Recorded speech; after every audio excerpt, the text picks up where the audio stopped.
9/12, there was no prejudice. There was no. I'm gonna let you guys listen to this. Police officers. This radio real quick. There was no hunting them down. There was no defunding the police or the fire department. On 9/12/2001, none of that mattered. We were united and we were one. We were a nation that was going to fight together against terrorism. I remember when President George W. Bush got the news of the first plane hitting the tower. He was at a school and he was teaching and talking and doing reading time with, I think, an inner city school, when somebody whispered in his ear, we had just been attacked.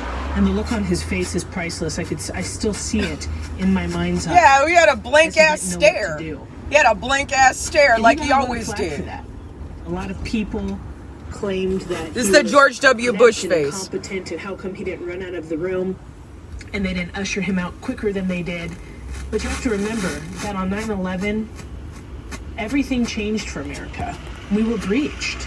And then we went to war in Afghanistan and Iraq. And what was it all for? Which we've seen the repercussions of over the last few weeks. Duh. And what I mean by repercussions is not all the lives that were lost fighting for freedom. And I know there's a lot of people that believe we were strictly there for the oil. Maybe that was part of it. Yeah. But at the end of the day, we were fighting terrorism. We went to make a presence so that Afghanistan couldn't be a terror hub anymore, so that things like this couldn't happen to America or any other nation. Well, we continued to fight terrorism, and it's almost as if terrorism went completely away with George W. Bush, but then things changed. We started to see after the Obama administration got elected into office that there started to be a disgruntled energy towards our men in blue. Yep. We started to see that there was race baiting and hatred being perpetuated. Yep. And starting again that yep. I never knew the likes of when I was growing up. Can you guys hear it? We started to see black versus white versus citizen. We started seeing unfortunate shootings and hello. And mass shootings transpiring everywhere, almost more rapid. And definitely at least more publicized. Hold on, I hate this fucking radio. Alright, it's not coming in good, but yeah, like I just want to do... Like, okay, so we can do all the, you know, the normal reflection and remembrance and all that shit, right? But then we also know that it was an inside job.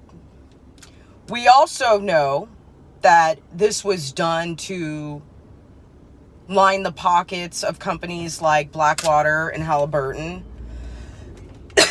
We also know that the U.S. military was being charged exorbitant rates for basic private services overseas. We also know that we killed more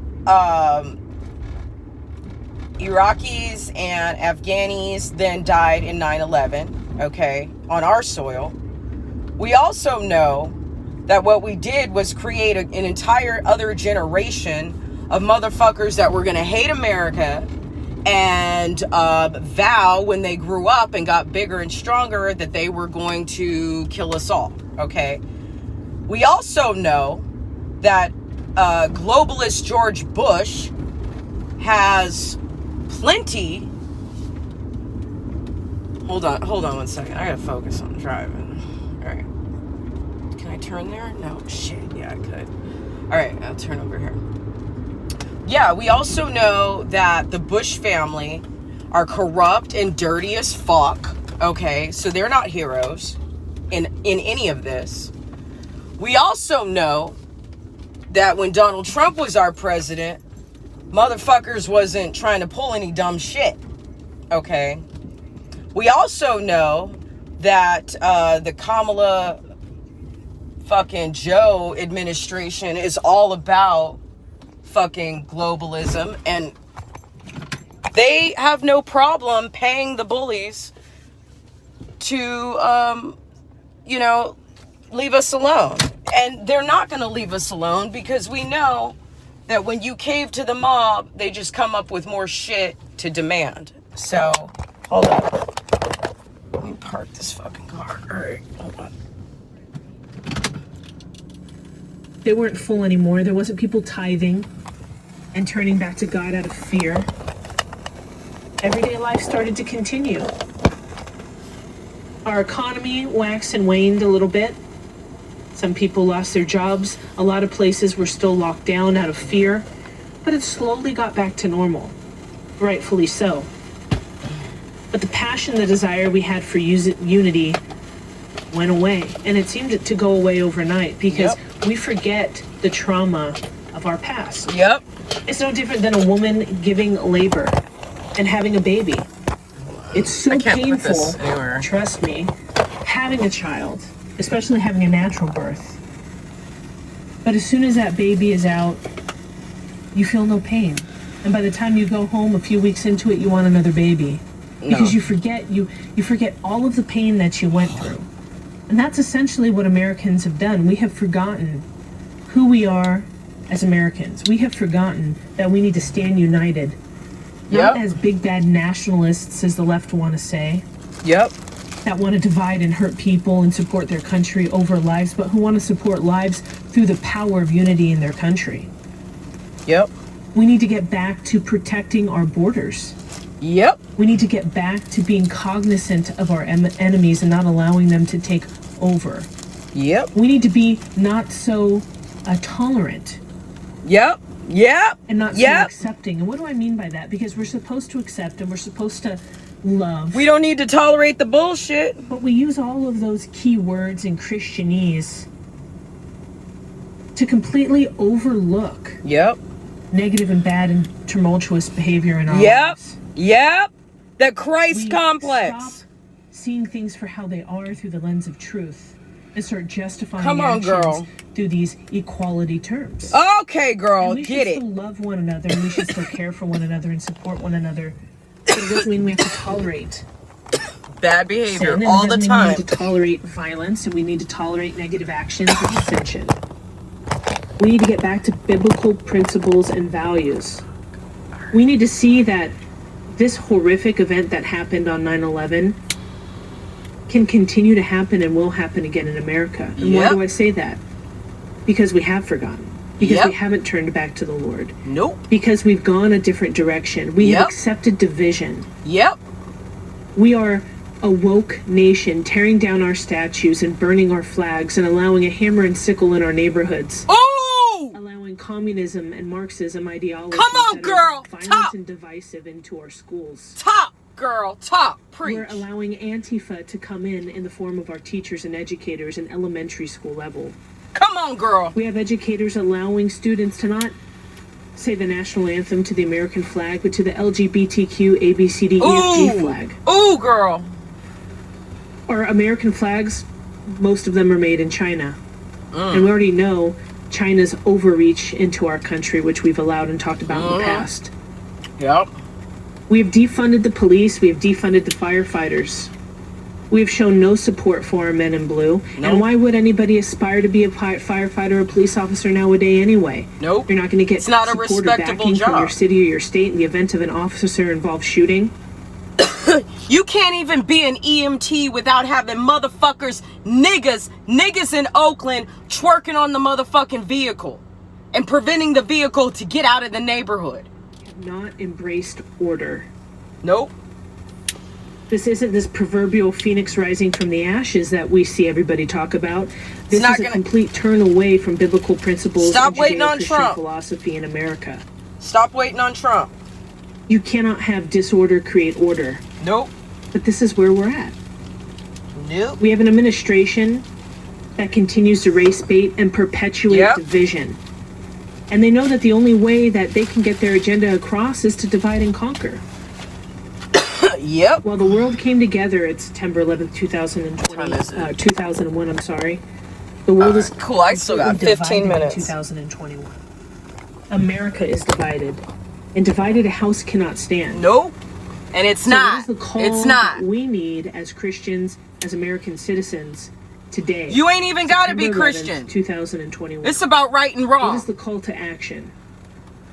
We need to encourage revival. We need to encourage a heart to turn back to the Lord, not because of fear and trauma like the Israelites, being warned, and Fakes. harbingers, Jeremiah, the weeping prophet, saying you're going to go into captivity, and all these things happening, and they turn a blind eye, and they live their lifestyle, and they indulge in their delicacies, and they worship their pagan idols. And then all of a sudden, into captivity they go, and they cry out to the Lord. Exactly. Let's not be that nation. It might be Let's too be a late. nation that turns back to Christ prior to us going into captivity. Might be too late. From 8:46 Eastern Time to 10:28 Eastern Time, the face of America completely changed. And in one day, not even just a few short hours, America can change again. Cyrus went into Babylon, a strong nation, and took it over in one day. Y'all ready? If we don't keep our Who's eyes ready wide for open, 1776? and Because our I'm ready to hatred and go. our Like, what's contention up? What's the and plan? division What are we and doing? anarchy at bay, America is at risk for another 9/11. It's Because already while we are happening. all preoccupied with the jab and pandemic and drag queen rainbow reading hour at the local library. Other things are happening in the world we need to be aware of geopolitically. We have relinquished our ability to secure Afghanistan and prevent it from being a terror hub again. Yep. We've allowed the Taliban to completely go into... And we gave them all the fucking equipment they needed. We gave them everything. This was a pimp and a hoe fucking situation. Now, who's old school enough to know what it means when I say it's a pimp and a hoe situation? I'm not in a bad mood, but I'm not going to be fake about this shit either. We're not going to sit here and be fucking armchair patriots and act like, you know, oh, this is just another fucking day. Do you realize less than 3 fucking weeks ago, the entire American military community got fucking shit on? Because we are dealing with Obama 2.0. Obama is a punk bitch. Joe Biden is an extension of Obama's agenda.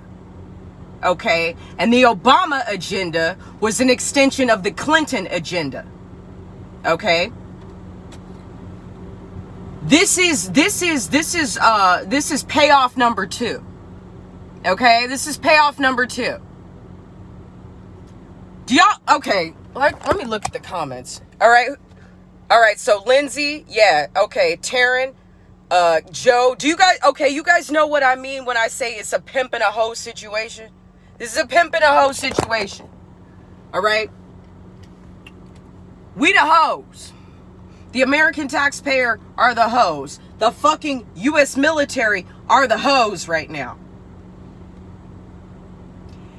And when I think about what started 20 years ago, or should I say not what was started, but was put into motion. What was put into motion 20 years ago, at least publicly, maybe not behind the scenes, because behind the scenes, the shit been going on since the 80s, okay? Behind the scenes, the shit's been going on since the 80s. When I publish my book, and you guys read the first chapter, and I talk about how in North Dakota, when my parents were in the Air Force, that they were training alongside Afghani soldiers, okay, and what was going on back then. This shit's real, okay? So the shit that got set into motion on 9/11, okay, that was, I already fucking forgot my thought, but y'all know what I'm saying. Anyway, I gotta get to work. But I wanted you guys to hear the radio, because she had a really... with allowing a complete destruction of everything. She's really good. I don't know who this is. I'll find out later. I'm also fully convinced you don't want Israel to be left high and dry in the Middle East. But the good news is, we have this amazing book called the Bible, which... All right, I think that's enough. We don't need the Bible to know right and wrong, okay? Now, I will say this. When you look at Revelation, the shit's kind of starting to look really fucking true. So she's right. There does need to be a spiritual revival. People don't know what right and wrong is anymore. And if we're about to go into a captivity, which we are already in because of this stupid pandemic, if we're about to go into captivity, we can't wait that long. We've already waited too long. I've waited too long. You've waited too long. A lot of us on this channel, a lot of us who are YouTubers now for the right, we're YouTubers now because we were on the left. We were like, no blood for oil. And we were like, Bush is a criminal. And we were like, no fucking war. You know what I mean? Like, no war in Iraq, no war in Afghanistan. Like, we were fucking libbies. We were pacifists. We were like, oh, we're all one. We're all people. Like, namaste. Nam myoho renge kyo. Like, namaste. Like, oh, peace be with you. Like, I love you. Like, all that hippie shit. I grew up in California. Come on. Of course I was like a hippie chick. Come on. You know this, man. And you know this, man. You know I was a fucking hippie liberal. My first fucking college professor was a goddamn fucking commie. And I talk about that in my book as well. It's fucking crazy. Anyway, I gotta go to work. I'm gonna get as lit as I can before I walk in, because once I do, I got a lot of work. I have lots and lots of fish to butcher today. So if you guys would like to join some lives later, I'm gonna try to sneak in a couple lives and show you how I butcher a couple fish, and I think you'll enjoy it. So stay tuned this afternoon. Hair looks terrible. Stay tuned this afternoon. Oh shit, still looks bad. I gotta go, I'm gonna be late. Alright, stay tuned and we'll get this shit off the ground. Alright. Yeah, more lives coming later if you guys want to learn how to butcher fish. I'm going to show you, okay? Don't get caught and get fired. I'll try not to. I'll try not to. Nobody's paying attention to me like that. Nobody really even tells me what to do. I just have to ask.